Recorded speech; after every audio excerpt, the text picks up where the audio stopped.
perişan ettiğin sanırım dağlar.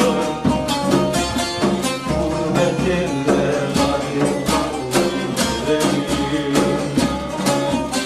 Gördüm kolu kanatları boyadım. Dağlar oy dağlar, dumanlı dağlar, o yârin hasreti bağlı mı dağlar? Dağlar oy dağlar, içim kan ağlar, o yârin hasreti bağlı mı dağlar?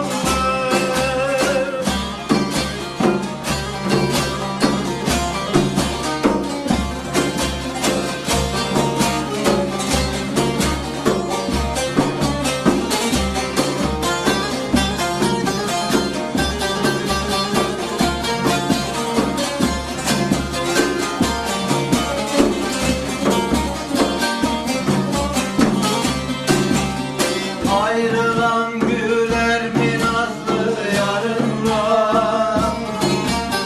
Güle döndüm hasretinden varınla.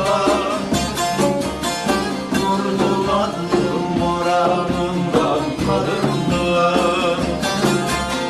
Perişan ettiniz ağırını dağlar.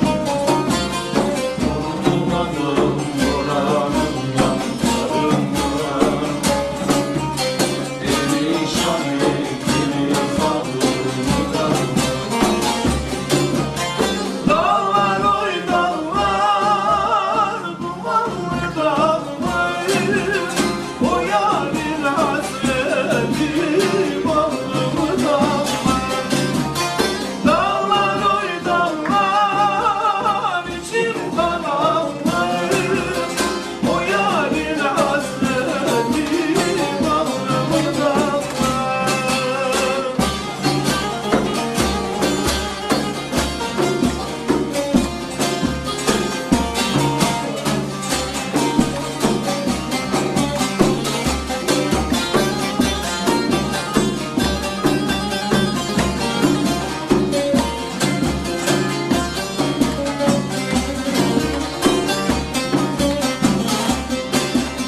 Şimdi sen